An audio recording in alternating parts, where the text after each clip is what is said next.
Welcome back. You can interact with us on this number 0808-054-2233. That's 0808-054-2233. And you can tweet at CTV_Mary A. We are talking about hypertension. Doctor, I want to ask you, what is a normal blood pressure like? What are the figures? Okay, well, the optimal blood pressure, I mean, when we say this person has a normal blood pressure, is actually 120/80 and below.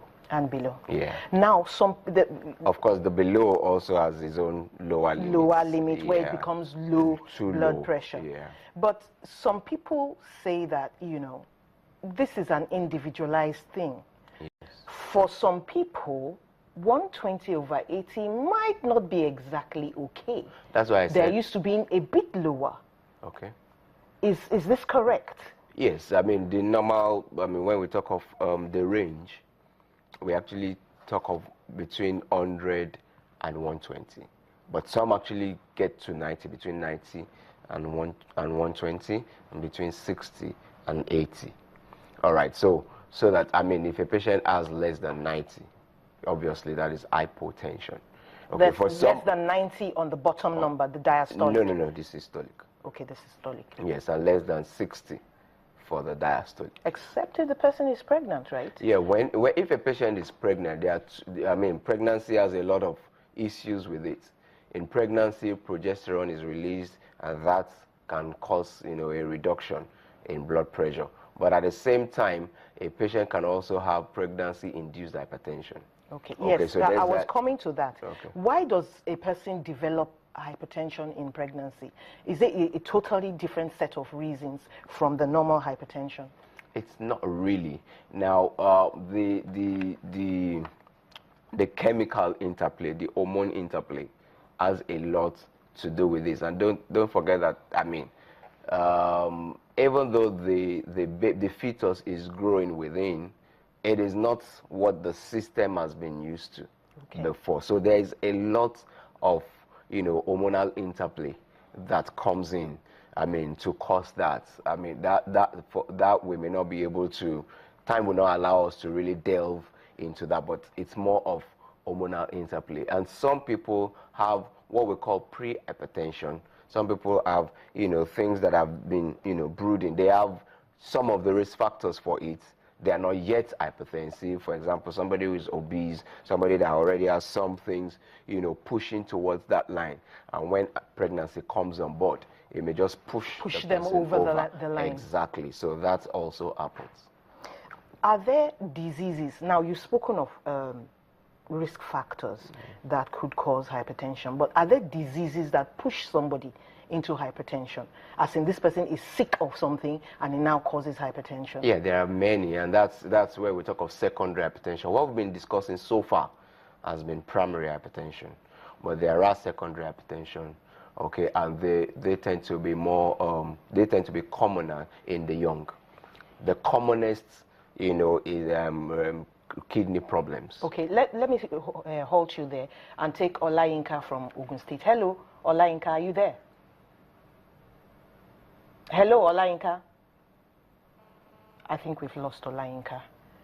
Hello, good afternoon. Good afternoon, Olayinka.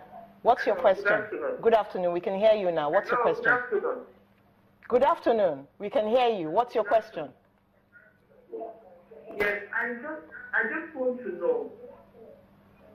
Yes, I just want to know, is palpitation synonymous with hypertension?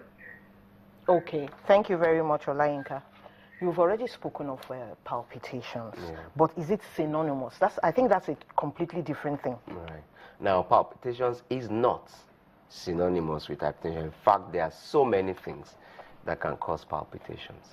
All right, and the commonest cause of palpitations really is, anxiety disorder. Okay? Anxiety disorder, is a major thing. Can mask any kind of illness and can cause any kind of symptoms. All right. The next thing is even what we take in. Somebody can be very sensitive to caffeine. Oh, as yes. simple as, caffeinated drinks. There is that, yes. And we have a lot of them. I mean, we all know of the sodas. And it just feels as if your heart is beating right out of your chest sometimes. I mean, I've had patients who, once they take a bottle of, some, soft drinks that have, caffeine in them, their heart will be pumping away. And by the time they eliminate those sodas, then everything is fine. Everything is fine. You've answered my question already. There is, at least, such a person should eliminate such things from his diet. Isn't that right? Yeah. Now, you spoke about hypertension being secondary sometimes to kidney disease. Yeah. What other things? Now, kidney diseases, thyroid diseases, hyperthyroidism, and hypothyroidism. Both? Yes, both. Hyperfunctioning and hypofunctioning. So those people have to keep a close watch. Yeah, they need to keep a close watch on their blood pressure. And then, assuming hypertension persists for a long time, what are the complications that could result? So many. Okay, the major complications are, impact on the heart. Just before we go there, another phone call is coming. We can't keep them waiting. Hello. Atobatele. Hello.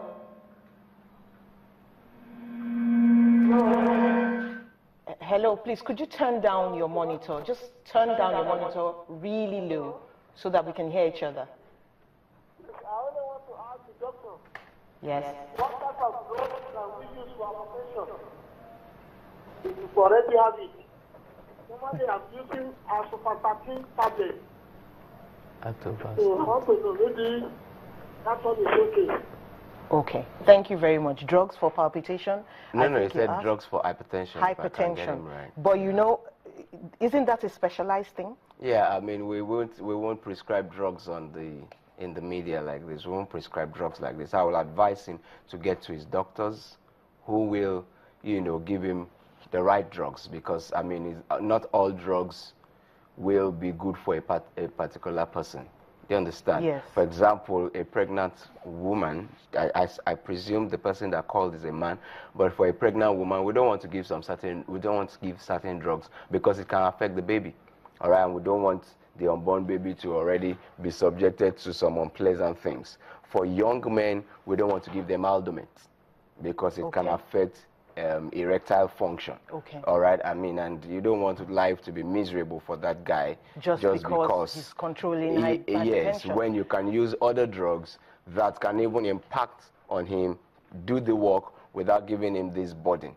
Do you understand? So I think I'll tell him to see his doctors. But he mentioned atorvastatin, if I heard him right. I'm so glad you caught it because I didn't get it. Yeah, atorvastatin is not an antihypertensive. Okay. Atorvastatin is, it's an anti-cholesterol drug. Okay, I hope you're listening, Atobatele. It's used to, reduce, cholesterol in the body.